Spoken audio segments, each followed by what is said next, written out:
Apa yang telah dilakukan Poco, khususnya Poco Indonesia lewat ada dua produk barunya ya, F5 dan X5 Pro adalah sebuah manuver yang sangat berbahaya dan mematikan. Dan kenapa harganya kok bisa segini murah? Nanti kita bakal bahas di akhir video.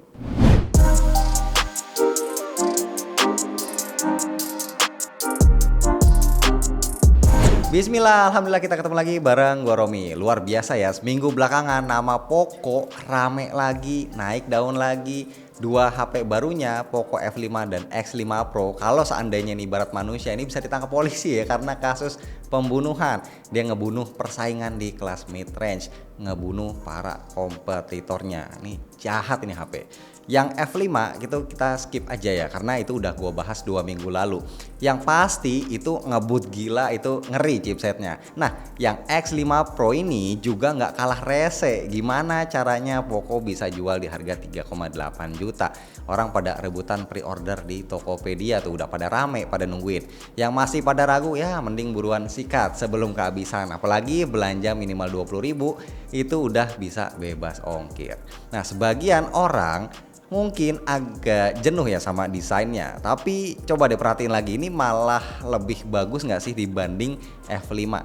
Tatanan kameranya lebih enak dilihat, paduan warnanya terutama yang kuning hitam ini khas banget Poco ya, fresh banget, anak muda banget.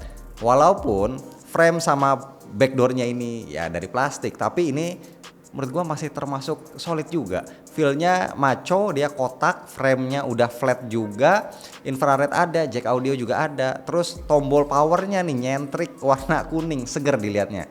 Nah, salah satu standar tinggi HP mid-range yang dibawa X5 Pro udah langsung kelihatan dari layar. Yes, untuk HP 3 jutaan bisa ngasih bezel yang relatif tipis dan simetris kayak gini udah enak banget dilihat ya. Kamera juga udah modelan punch hole, ada di tengah pula, perfect. Kalau kualitasnya di atas kertas sih ini menjanjikan, tapi nggak tahu buat long term durabilitasnya. Ada yang bilang layar Poco itu sering masalah, gua nggak pernah ngerasain ya karena gua kan memang nggak pakai daily driver ya.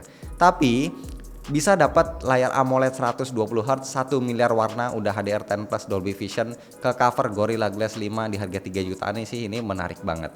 Kalau mata gua lihat warna layarnya ini cakep, terutama kalau nampilin warna putih itu bisa putih pekat gitu ya. Di Netflix HDR dan Dolby Visionnya bisa aktif kepake, jadi bukan cuma ala-ala pajangan spek doang.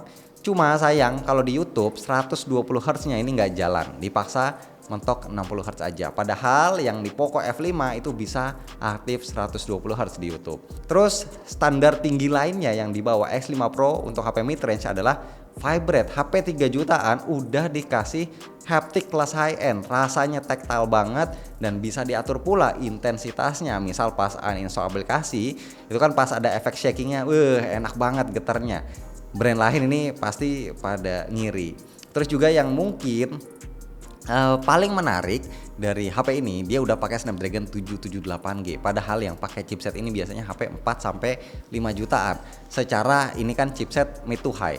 Nah, di Antutu dia bisa norehin skor tembus 500.000, Geekbench 6 single core 1000, multicore bisa 2900 poin. Kalau di 3D Mark ya lumayan sih, wildlife dapat 14,8 fps dengan stability tinggi di 98%. Walaupun ini chipset umurnya udah 2 tahun, tapi sampai sekarang ini masih jadi salah satu yang diseganin di kelas mid range. Cuma ada sedikit catatan kalau kita pakai main game ngejar frame rate tinggi, misal kayak Mobile Legends di 120 fps, itu bakal kena throttling karena si Poco ini ngelimit suhu under 40 derajat Celcius. Intinya selama suhu di bawah 40 frame rate itu bakal aman, stabil. Tapi kalau gamenya ini terlalu berat dan bikin suhu 40 atau bahkan lebih, itu pasti kena limit, jadi turun frame rate-nya. Bisa dilihat di stress test 3D Mark, suhunya ini mentok cuma 39 derajat Celcius saja, nggak dikasih lebih.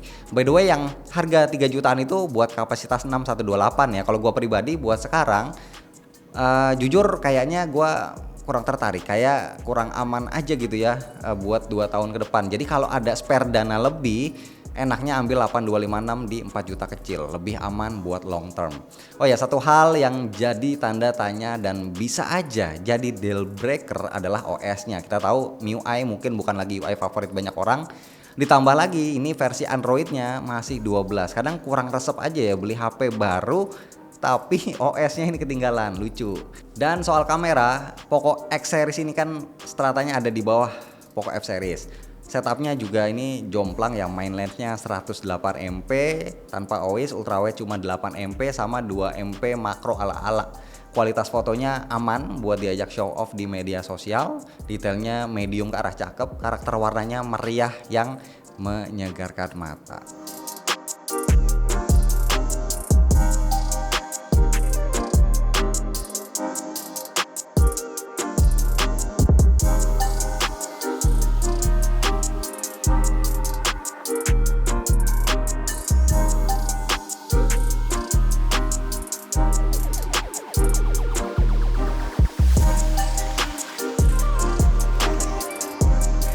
Perekaman kamera belakang alias kamera utama Poco X5 Pro ini di 4K 30 fps alias resolusi tertingginya, paling mentoknya. Oke, dari viewfinder sih kelihatan stabil. Ini gue jalan lumayan agak cepet. Oke, kita sekarang lari.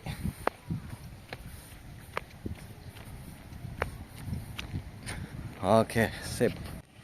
Nah, yang ini gue aktifin steady video, jadi resolusinya turun di Full HD 30 fps. Oke. Ya, kita coba lari lagi. Yes, kurang lebih seperti inilah hasilnya. Untuk kamera depan dia bisa di Full HD 60 fps. Hasilnya seperti ini. Gua nggak terlalu bisa ngelihat jelas karena kan ini terang banget di luar ya. Kalian bisa lihat sendiri dynamic range-nya dan juga kestabilannya. Kalian nilai sendiri. Dan oke, sekarang sesuai janji gue di awal video, kita bahas ya kenapa dengan desain yang fresh, layarnya enak dilihat, chipset mid to high, vibrate juga enak banget, kok ya harganya bisa ditekan sampai 3,8 juta. Yes, betul. Alasannya karena kedua HP Poco ini F5 dan X5 Pro dijual online only. Mereka nggak perlu budget buat activity offline, nggak perlu bayar SPG, distribusi dan lain-lain. Jadilah harganya bisa semurah ini. Cuma nanti kita tinggal mantau aja bakal becus nggak nih jualan online only-nya. Mudah-mudahan sih, kita doain ya stoknya aman, harganya bisa dijaga, jangan dimainin, dan pengiriman bisa secepatnya karena kita sebagai pembeli itu paling males kalau disuruh nunggu lama, apalagi kalau sampai ditunda pengirimannya. Jadi ya buat Poco, gue doain aja semoga sukses jualannya dan semoga ini HP-nya aman, nggak ada keluhan ke depannya.